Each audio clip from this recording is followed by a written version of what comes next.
Olá, tudo bem? Nessa aula a gente vai falar um pouquinho a respeito da quantidade de água em uma célula e nos seres vivos de uma forma geral. Por que que isso é importante? Porque quando a gente fala dessa quantidade de água, a gente acaba ficando preso, que nas células a gente vai encontrar lá em torno de 70 a 75% de água, como esse gráfico está nos mostrando. Mas será que todas as células, que todos os seres vivos apresentam realmente essa mesma quantidade de água?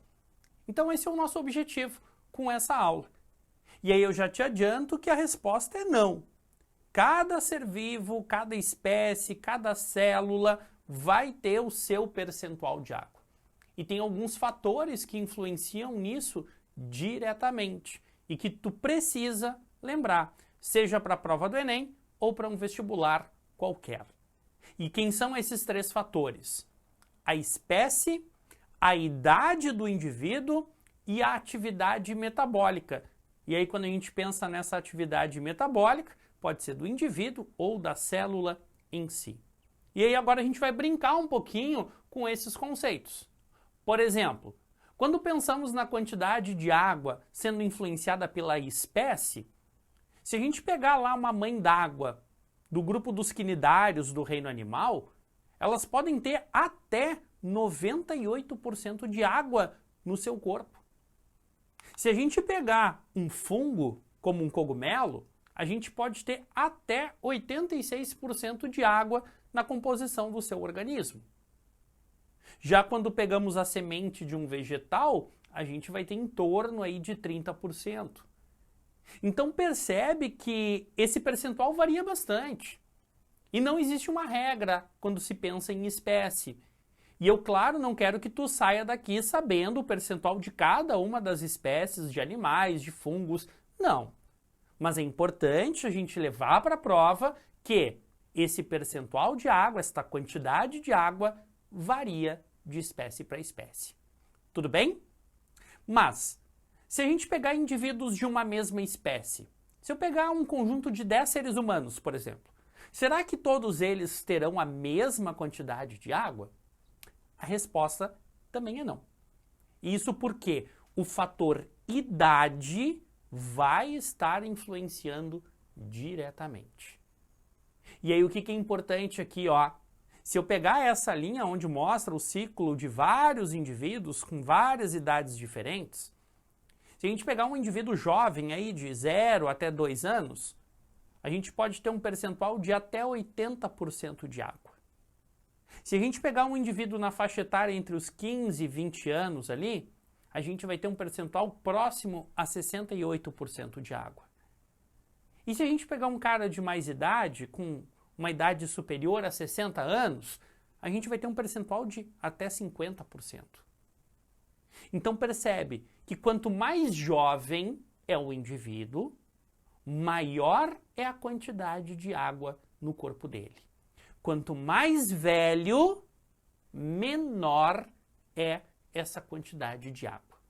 E isso tu vai ver que tem questões que pedem para te colocar numa ordem crescente ou decrescente quanto à quantidade de água.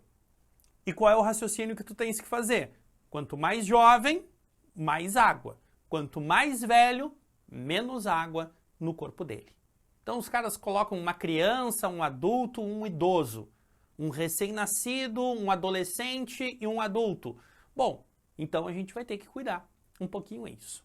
Tudo bem? Então o fator idade também influencia nesta quantidade de água. Mas agora, se eu pegar as minhas células, será que todas elas têm a mesma quantidade de água?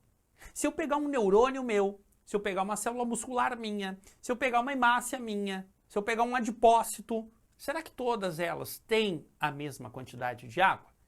E a resposta também é não. Isso porque a atividade metabólica dessas células vai influenciar diretamente. Aqui eu estou colocando um esquema que a gente vai trabalhar com mais propriedade, mais adiante, que é a respiração celular. E como um produto final da respiração celular, além de liberar energia para a célula, nós temos produção de água. Então daí vem essa relação direta da quantidade de água em uma célula com a atividade metabólica. E aí o que é interessante tu esquematizar aí no teu material? Que quanto maior for a atividade metabólica de uma célula, mais energia ela vai estar liberando. A energia aqui no meu esquema está sendo representado pelo ATP, mas em contrapartida, mais água ela vai estar produzindo.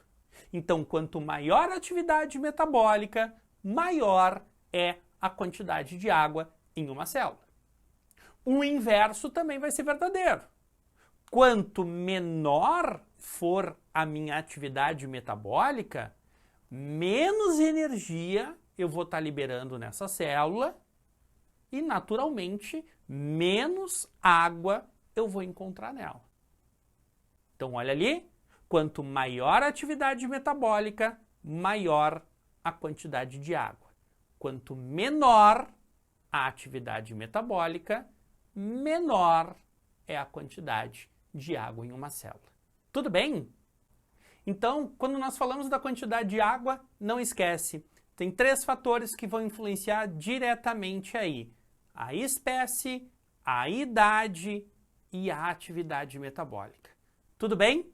Espero que tu tenha gostado, espero que tu tenha lembrado um pouquinho desses conceitos e aí eu te espero na sequência da nossa aula para a gente falar um pouquinho das propriedades físicas e químicas dessa molécula tão importante para a manutenção da nossa vida. Tá bom? Tchau, tchau e até a próxima!